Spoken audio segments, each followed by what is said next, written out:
Good morning, we're here at the UK Martial Arts Show and I've been joined on the couch by Martin and he's into Shotokan karate. That's right, yes. And would you like to tell us a little bit about your journey in the martial arts? I started training in 1986.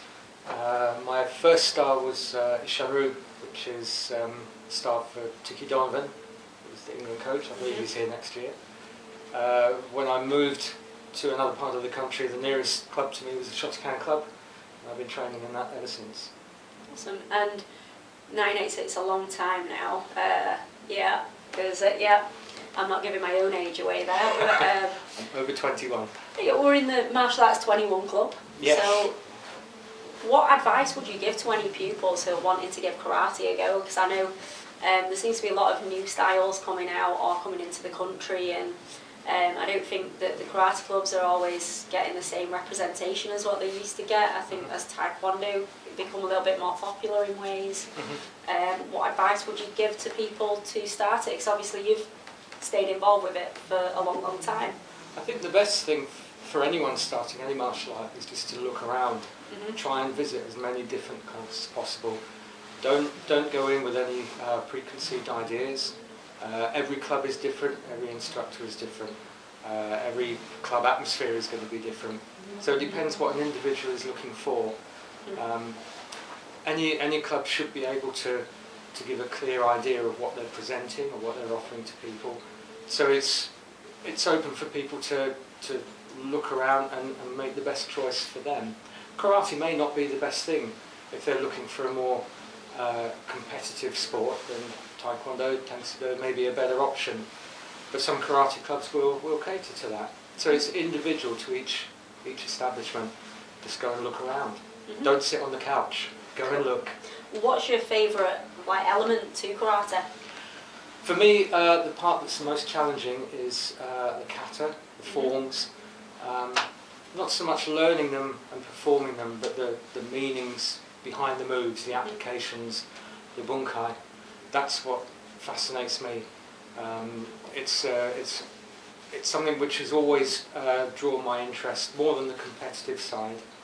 I've always wondered, why do we move this way? Why do we move our arms this way? What's the purpose behind this? And in recent years, that's come more to the fore in karate world. There's people like John Burke, who was here today, people like Vince Morris, Ian Abernethy, Chris Denwood. They're all looking at that side of things, and I just find it fascinating. That really draws my attention. So it's getting into grips to the meanings of the katas. Absolutely. Do you think that in the katas the traditional element of karate is taught, or through the kata? Absolutely. Because you've got the history behind each and every kata, haven't you, that a lot of people don't necessarily know about. That's it, yeah. I mean, the kata are there for a purpose. They're not primarily as a form of exercise. They have that benefit to them, but they are primarily a record of principles for fighting techniques. So I think if we're doing a fighting art, we should have a look at that. It's like having a living, breathing history book in front of you, rather than just sitting there and reading it and looking what the moves mean superficially. It's looking a little bit deeper. And sometimes that can lead to looking back, looking at historical versions of the same kata, which can sometimes help to give a clearer understanding of what the interpretations are. But as I say, I just think it's a challenge. I just find it, every time I look at a form or a kata, I find something different. Yeah. And it's struggling for me, it's struggling to remember it all. I don't know how people like John do it. Yeah. But it's just, I think there's a lot of people don't realise there's that side to karate. They think it's all perhaps the competition side or the stereotypical breaking boards and bricks, jumping around in white pyjamas. But there's a lot more to it than that. Yeah. It's obviously my first art was karate, but wado, so slight difference of stances and things, but there's a shared history. Yeah, there's some katas that have got like similar names and some similarities, and then some are completely different. Yeah. Which is great. But what would you say is the biggest thing that differentiates Shotokan to the other styles of karate that are out there?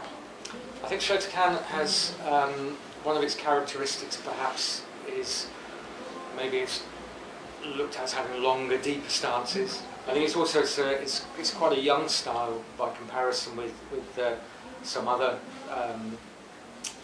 styles, especially the Okinawan styles. They have a much longer history. Shotokan and Wadaru, as you mentioned, they're much more recent styles that have come about, which can sometimes make the understanding of the applications a little bit more tenuous, or they're perhaps hidden away a little bit.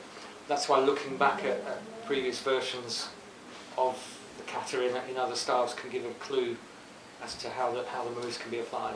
Which is your favourite kata that you've kind of looked at in depth? My favourite kata is called Teki Shodan, or named Naihanshi. It's a very short kata, and it's a symmetrical kata. You get halfway through and you just repeat everything. But there's an awful lot to it. It's a demonstration of principles rather than techniques. So it's just different ways of applying those principles in different situations.